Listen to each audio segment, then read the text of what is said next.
ജ്യോതിഷം പഠിക്കണം വെച്ചിട്ടുണ്ടെങ്കിൽ ഒരു 3 മണിക്കൂർ അതിൻ്റെ മുമ്പിൽ ഇരുന്നാൽ മതി. നമ്മളെ 3 മണിക്കൂർ കൊണ്ട് ഞാൻ ജ്യോതിഷം പഠിപ്പിക്കാൻ പറ്റും. കാരണം എന്താ വെച്ചിട്ടുണ്ടെങ്കിൽ ഇത് പഠിക്കാനായിട്ട് അത്ര വലിയ പ്രശ്നമില്ല. പക്ഷേ സാമാന്യ ബുദ്ധിയും ബോധവും നമുക്ക് വേണം ഏത് ഈ വിഷയത്തെക്കുറിച്ചിട്ട്. അപ്പോൾ ജ്യോതിഷത്തിൽ മെയിനായിട്ട് എന്താണെന്ന് വെച്ചിട്ടുണ്ടെങ്കിൽ 12 രാശി, 27 നക്ഷത്രം, അതുപോലെ തന്നെ 12 രാശി, 27 നക്ഷത്രം, നവഗ്രഹങ്ങൾ, ഈ 3 കൂടിയുള്ള പെർമ്യൂട്ടേഷൻ കോമ്പിനേഷനാണ്, വേറെ ഒന്നുമില്ല ജ്യോതിഷത്തിൽ. അപ്പോൾ അത് ബേസിക് മനസ്സിലായി കഴിഞ്ഞാൽ ഈ കാര്യങ്ങൾ എങ്ങനെയൊക്കെയാണ് തിരിച്ചും മറിച്ചും വരുന്നത് എന്നുള്ളത് മനസ്സിലാക്കാനായിട്ട് എളുപ്പമാണ്. അപ്പോൾ അത് മനസ്സിലായി കഴിഞ്ഞാൽ പിന്നെ ജ്യോതിഷത്തിൽ വേറെ പഠിക്കാനൊന്നുമില്ല. ഈ 3 സംഭവമേ ഉള്ളൂ, നാലാമതൊന്നുമില്ല. അപ്പം അത് കാരണം കൊണ്ട് ജ്യോതിഷം എന്ന് പറഞ്ഞ ഒരു അതിഭയങ്കരമായിട്ടുള്ളൊരു പഠനം എന്നൊന്നും വിചാരിക്കേണ്ട.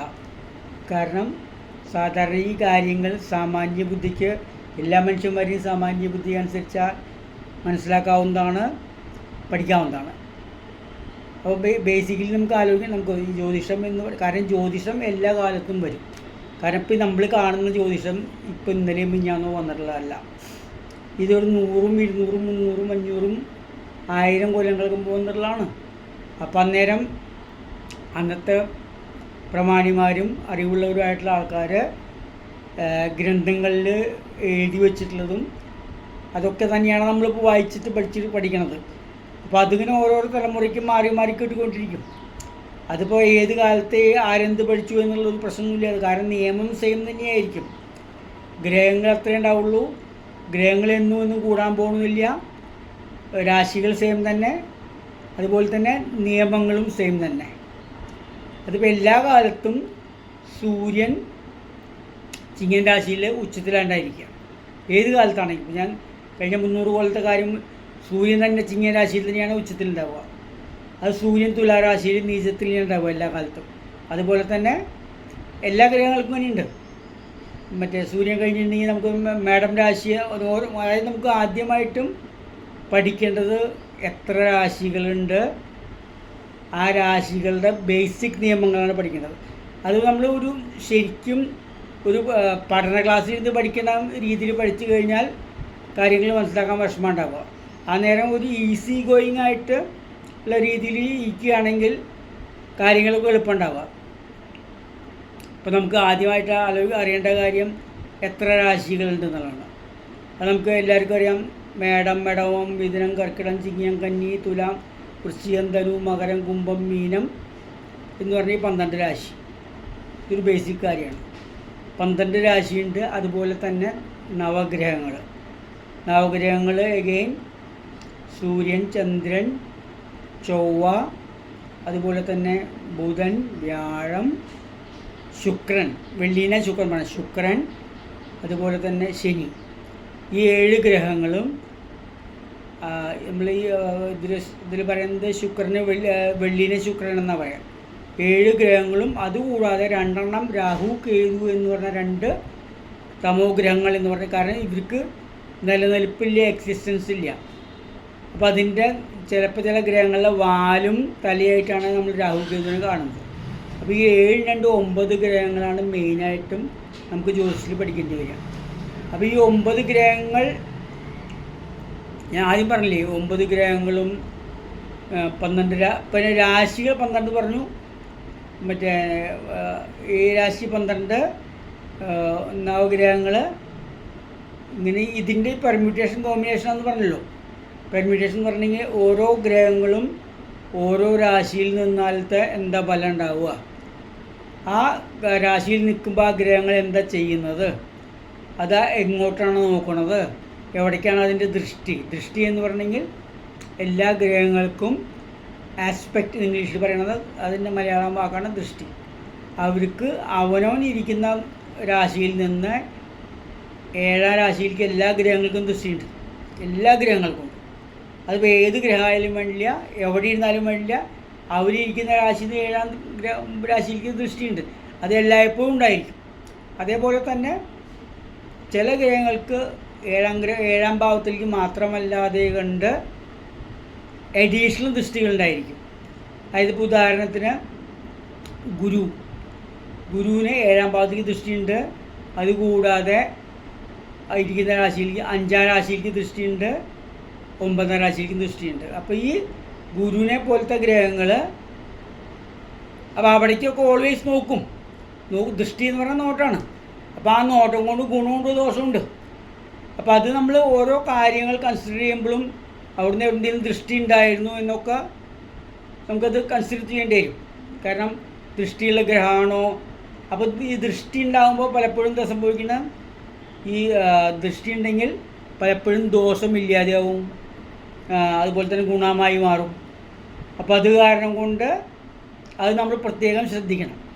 അപ്പോൾ അത് ഞാൻ ഉദാഹരണത്തിന് ഞാൻ പറഞ്ഞു നേരത്തെ, അതായത് ഗുരുവിൻ്റെ കാര്യത്തിൽ 7ാം ദൃഷ്ടിയുണ്ട്, 5ഉണ്ട്, 9ഉണ്ട്, 3 ദൃഷ്ടിയുണ്ട്. ഗുരു കഴിഞ്ഞാൽ പിന്നെ അടുത്ത ഗ്രഹം നമ്മൾ പറയുകയാണെങ്കിൽ ഗുരുവിനെ പോലെ തന്നെ ശനി എന്ന് പറഞ്ഞ ഗ്രഹം ഏറ്റവും സ്ലോ ആയിട്ട് മൂവ് ചെയ്യുന്ന പ്ലാനറ്റാണ്. കാരണം ശനിയുടെ മൂവ്മെൻറ്റ്, ഒരു ദിവസത്തെ മൂവ്മെൻറ്റ് എന്ന് പറഞ്ഞാൽ വളരെ സ്ലോ ആണ്.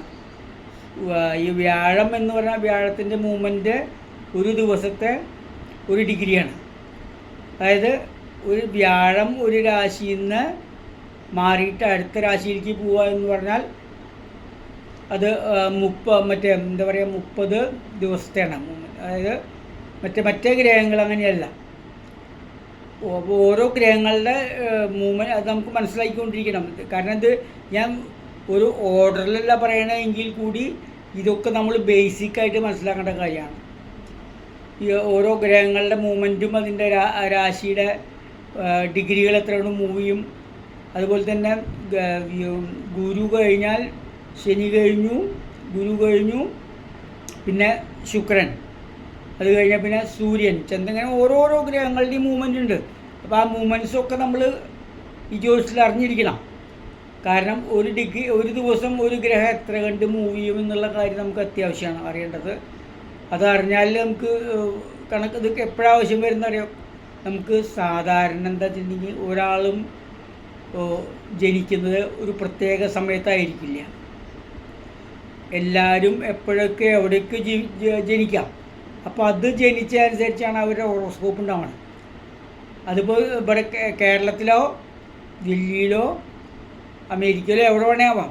അപ്പോൾ അതനുസരിച്ച് അവരുടെ ആ ജനിച്ച സ്ഥലത്തിൻ്റെ നമുക്ക് ബേസിക് ഡാറ്റ വേണ്ടത് date of birth, time of birth, place of birth. അപ്പോൾ ഡേറ്റ് ഓഫ് ബർത്ത് എന്ന് പറഞ്ഞാൽ ആ ഡേറ്റ്. അപ്പോൾ ആ ഡേറ്റിൽ നമ്മൾ എവിടെയാണോ ജനിച്ചത്, അത് കഴിഞ്ഞ് ടൈം ഓഫ് ബർത്ത്, എത്ര മണിക്കാണ് ജനിച്ചത്, അത് കഴിഞ്ഞ് പ്ലേസ് ഓഫ് ബർത്ത്, അത് ഏത് സ്ഥലത്താണ് ജനിച്ചത്. അപ്പോൾ ഓരോ സ്ഥലത്തിനും ഡിഗ്രി വ്യത്യാസം ഉണ്ടാവും. പിന്നെ അതുകൂടാതെ രണ്ടാമത്തെ കാര്യം എന്താ വെച്ചിട്ടുണ്ടെങ്കിൽ ഓരോ സ്ഥലത്തും ലഗ്നം വേറെ ആയിരിക്കും.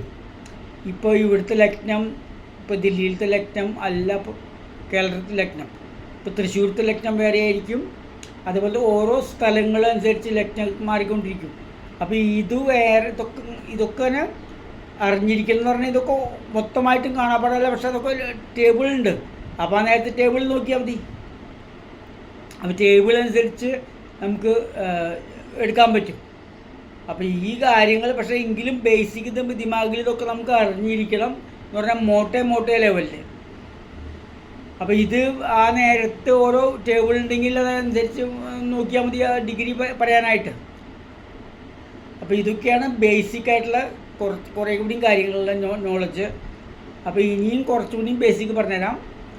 അപ്പോൾ ഈ ബേസിക് നോളജ് നമുക്ക് എന്തായാലും അത്യാവശ്യമാണ്. കാരണം ബേസിക്കൊന്നും ഇല്ലാതെ കണ്ട് ജ്യോതിഷം പഠിക്കാൻ പോയിട്ട് കാര്യമില്ല.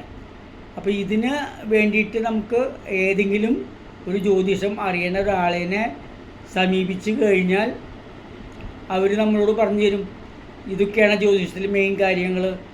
അപ്പോൾ ഇന്നത്തെ കാലത്ത് എല്ലാവരും രഹസ്യമയമായിട്ട് വെച്ചോളും നിർബന്ധമില്ല. നിന്ന് പൈസ കൊടുത്ത ആർക്കും എവിടെയും പഠിക്കാം, ഏത് ഇൻസ്റ്റിറ്റ്യൂട്ടിൽ പോയാലും.